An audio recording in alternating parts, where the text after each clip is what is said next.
Hello guys, welcome back to the channel. और इस video में हम डिस्कस करने वाले हैं इथेरियम स्टेकिंग के बारे में। तो first of all thanks a lot Ethereum merge वाले वीडियो को इतना सपोर्ट करने के लिए, कमेंट करने के लिए, लाइक करने के लिए, और I really appreciate that.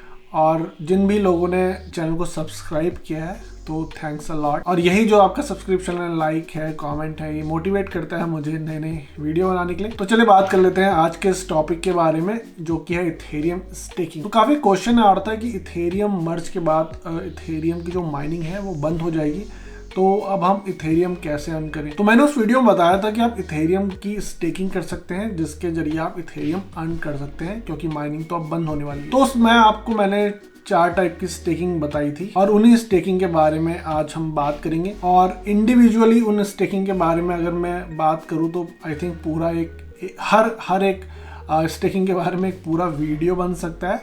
But मैं कोशिश करूंगा कि आपको सिंपल शब्दों में समझाने की स्टेकिंग के बारे में, जिससे आप समझ भी जाएं और ज़्यादा टाइम भी ना लगे। तो अगर आप इस चैनल में नए हैं तो प्लीज़ चैनल को सब्सक्राइब करिए, वीडियो को लाइक करिए, और मुझे ट्विटर में भी फॉलो करिए। और हाँ, रिसेंटली मैंने अपना इंस्टाग्राम अकाउंट भी क्रिएट कर लिया है।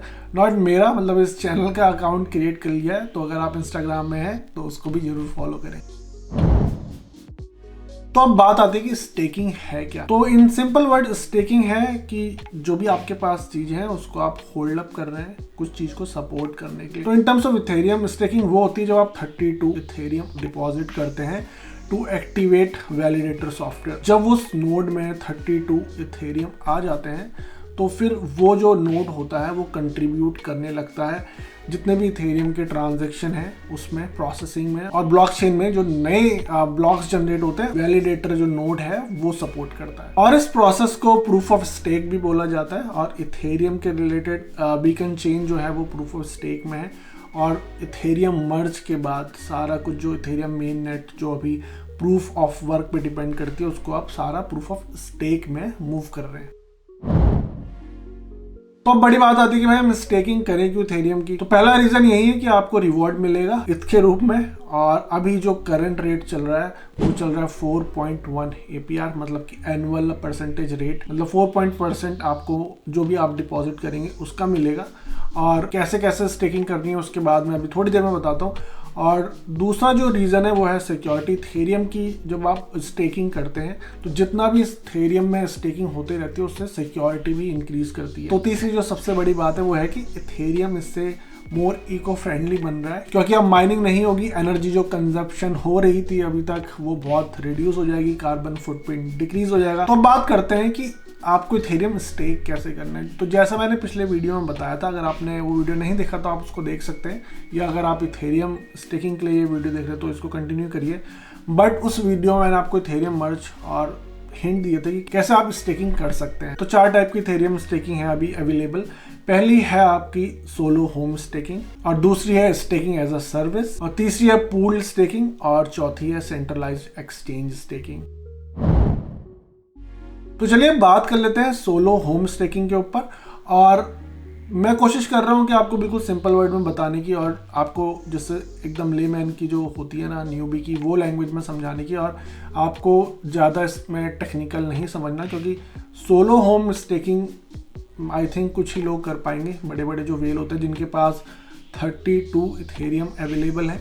क्योंकि सोलो होम स्टेकिंग के लिए, मतलब आपको नाम से पता चलेगा सोलो होम स्टेकिंग, आप जिसके पास भी 32 इथेरियम है वो अपनी खुद की वैलिडेटर नोड रन कर सकता है, क्योंकि स्टेकिंग के लिए 32 इथेरियम होने जरूरी है अगर आपको पार्टिसिपेट करना है एज अ वैलिडेटर। तो सोलो होम स्टेकिंग में क्या होगा, अगर आपका 32 इथेरियम अवेलेबल है, आप खुद का नोड रन कर सकते हैं और खुद का प्रॉफिट बना सकते हैं। तो बेसिकली घाटा यही है कि आपको 32 इथेरियम चाहिए, और बेनिफिट ये है कि तो जितना भी उसका इन्वेस्टमेंट में आपको जो परसेंटेज होता है, जो इंटरेस्ट होता है, वो सारा का सारा आपको मिलेगा, जो कि अभी 4.1 APR है, एनुअल परसेंटेज जो रेट है इसका। तो minimum hardware solo home staking के लिए चाहिए आपको अराउंड 4 to 8 GB रैम चाहिए, 2 TB की SSD चाहिए। SSD इसलिए चाहिए कि जिससे राइट की जो स्पीड है वो काफ़ी अच्छी मिले। SSD की आपको पता ही होगा राइटिंग स्पीड अच्छी होती है।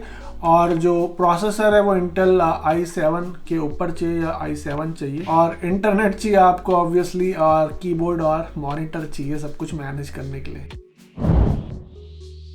चलिए अब बात करते हैं स्टेकिंग एज अ सर्विस की। बेसिकली इस स्टेकिंग में भी 32 इथेरियम जरूरी है, बट अगर आपको हार्डवेयर रन नहीं करना, अपनी नोड रन नहीं करनी, और अगर आपको उस पचड़े में नहीं पड़ना जहाँ पे आपको अपनी मशीन रन करनी है, तो आप स्टेकिंग एज अ सर्विस का यूज कर सकते हैं। बेसिकली इसमें क्या होता है, कुछ जो थर्ड पार्टी कंपनियां हैं वो आपको हेल्प करेंगी, वो आपका मतलब एक सॉफ्टवेयर प्रोवाइड करेंगी, अपना प्लेटफॉर्म देंगी जहाँ पे जो नोड्स हैं वो रन करेंगे और वो अपनी सर्विस दे रहे हैं। बस आपको करना क्या है, आपको 32 इथेरियम डिपॉजिट करने हैं। तो स्टेकिंग एज अ सर्विस में क्या होता है, वो लोग आपको कुछ जो प्रोवाइडर हैं वो फीस चार्ज करते हैं मंथली या आवरली, और कुछ जो प्रोवाइडर हैं वो आपसे, जैसे आपको मैंने बताया 4.1 जो अभी परसेंटेज मिल रहा है 32 इथेरियम या जितने भी इथेरियम आप स्टेक कर रहे हैं उसका जो रेट है, तो उस रेट में से कुछ वो परसेंटेज खुद रख लेंगे। मान लीजिए 4.1 टोटल जो रेट है वो है, और वो ले लेंगे 2% 1% डिपेंडिंग अपॉन दी कंपनी। तो रिस्क इसमें यही है कि आपको अपने 32 इथेरियम थर्ड पार्टी को देने हैं। दो उनके पास इसकी जो विड्रॉल की होती है वो नहीं होती, आप उनको सिर्फ साइनिंग की देते हैं और उससे विड्रॉल नहीं हो सकता, बट ये रिस्क तो आपको लेना पड़ेगा। और थर्ड पार्टी के संग हमेशा ही रिस्क होता है, कल को क्या पता उनका जो नेटवर्क है जिसमें वो लोग स्टेक कर रहे हैं, जिसमें वो लोग वैलिडेटर नोड रन कर रहे हैं, किसी अटैकर ने अटैक कर दिया तो आपके जो इथेरियम है वो रिस्क में है। तो कुछ जो स्टेकिंग एज अ सर्विस के कुछ जो कंपनियां हैं उनके एग्जांपल दे देता हूं मैं आपको। पहला है ब्लॉक स्टेकिंग, दूसरा एबीज फाइनेंस, फिर है क्लिन, ऑल नोड्स और ऐसी कुछ और कंपनियां हैं, बट मैंने अभी 3-4 कंपनी का ही नाम लिया आपके सामने। तो राइट नाउ जो ब्लॉक स्टेकिंग है कोई भी फीस चार्ज नहीं कर रहे, और आपको करना क्या, इनका सॉफ्टवेयर डाउनलोड करना है, फिर आपको इंस्ट्रक्शन देंगे क्या क्या करना है, और आपको एक क्लाउड में अकाउंट भी बनाना पड़ेगा जहां पे जो आपका वैलिडेटर नोड है वो रन करेगा। तो अगर आपको किसी भी स्टेकिंग के बारे में डिटेल वीडियो चाहिए तो बता देना, और मैं पूरी कोशिश करूंगा उसको बनाने की। तो अभी तक मैंने 2 स्टेकिंग के बारे में बात कर ली है, स्टेकिंग एज अ सर्विस और सोलो होम स्टेकिंग, और इन दोनों में घाटा यही है कि आपको 32 इथेरियम चाहिए। मतलब अगर आपके पास 32 इथेरियम है तभी आप इन स्टेकिंग में पार्ट ले सकते हैं, बट सभी अमीर तो होते नहीं भाई, 32 इथेरियम बहुत होता है। तो हमारे पास 1 इथेरियम हो सकता है, 2 इथेरियम हो सकता है, 0.1 हो सकता है, 0.01 हो सकता है, तो सभी लोग उन स्टेकिंग में पार्ट नहीं ले सकते। तो उन लोगों के लिए जिनके पास 32 इथेरियम नहीं है उनके लिए है पूल्ड स्टेकिंग। तो बेसिकली ये भी थर्ड पार्टी कंपनी प्रोवाइड करती है, और अभी मैं उनके नाम बताता हूँ। लेकिन इसमें क्या होता है, आपके पास जितना भी मिनिमम अमाउंट है depending upon the company to company, तो जितना भी आपके पास अमाउंट है आप उस पूल में डाल देते हैं, और उस पूल में जब आप जितने भी इथेरियम होते हैं उससे जो भी इंटरेस्ट जनरेट होता है और वो इंटरेस्ट आपके पास आ जाता है। तो डिपेंडिंग अपॉन आपने कितने इथेरियम डिपॉजिट करे हैं तो उसका कुछ जो इंटरेस्ट होता है वो आपको मिल जाता है एज इथेरियम। तो आई थिंक जिनके पास 32 इथेरियम नहीं है ये ही बेस्ट ऑप्शन है आपका अगर स्टेकिंग में पार्ट लेना है। और इसमें क्या होता है, जो भी कंपनी है डिपेंडिंग अपॉन दी कंपनी, मैं बिल्कुल जो कॉमन मेथड होता है वो बता रहा हूँ। तो जब आप स्टेकिंग करते हैं, मान लीजिए आपने 0.1 इथेरियम स्टेक करने के लिए उस पूल में डाले, तो वो आपको उतने ही वैल्यू के ERC-20 टोकन दे देते हैं जितना का आपने इथ डिपॉजिट किया है। तो कुछ जो एग्जांपल है पूल स्टेकिंग की कंपनी की, वो है रॉकेट पूल जिसमें आपको 0.01 इथेरियम चाहिए मिनिमम। फिर है स्टेक वाइज जिसमें आपको कोई भी मिनिमम नहीं चाहिए, आप एनी अमाउंट डिपॉजिट कर सकते हैं, बट इन सब के साथ प्लीज इथेरियम की जो गैस फीस होती है उसको जरूर कंसीडर करिएगा। तो अगला है लीडो जिसमें आप any amount of Ethereum deposit कर सकते हैं। उसके बाद है स्टेक फिश जिसमें आपको 0.1 इथेरियम चाहिए मिनिमम। तो ये कुछ एग्जांपल थे, और इसके अलावा भी बहुत सारी कंपनी है जो पूल्ड स्टेकिंग करती हैं। तो पूल्ड स्टेकिंग का जो सबसे बड़ा बेनिफिट वो ये है कि आपके पास कोई भी अमाउंट का जो आपके पास इथेरियम है वो आप स्टेक कर सकते हैं और उससे अर्न कर सकते हैं इथेरियम एज अ इंटरेस्ट। तो अगला जो बड़ा बेनिफिट है वो ये है कि इससे आप विड्रॉल कर सकते हैं। तो जितनी भी मैंने पहले 2 जो आपको स्टेकिंग बताई उनमें से आप इथेरियम निकाल नहीं सकते अभी का जिस टाइम में वीडियो बना रहा हूँ, तो अभी उसमें विड्रॉल अलाउड नहीं है। बट पूल स्टेकिंग में क्या है, आपको ERC-20 टोकन मिल रहे हैं तो आप उसे मार्केट में बेच सकते हैं, एक्सचेंज कर सकते हैं पैसों के बदले। तो in kind of actual withdrawal तो नहीं है, बट आपकी जो इन्वेस्टेड मनी है वो उससे बाहर आ जाती है। और पूल स्टेकिंग में जो आपको ERC-20 मिलते हैं वो आप अपने वॉलेट में रखते हैं, जो आप कभी भी बेच सकते हैं और आपको उसका पूरा कंट्रोल होता है। तो जो चौथी स्टेकिंग है वो है सेंट्रलाइज्ड एक्सचेंज। और अगर आपको वॉलेट भी बिल्कुल मेंटेन नहीं करना, लाइक पूल स्टेकिंग में आपको जो ERC-20 टोकन मिलते हैं वो आप अपने वॉलेट में रखते हैं, अगर आपको वो भी नहीं करना तो आप सेंट्रलाइज्ड एक्सचेंज में अपने इथेरियम रख सकते हैं। आपको पता ही होगा जितने एक्सचेंजेस सारी ये सर्विसेज प्रोवाइड करते हैं, जहाँ पे आप अपने इथेरियम या और जो डिफरेंट कॉइन है उनको स्टेक करके कुछ परसेंटेज आप अर्न कर सकते हैं।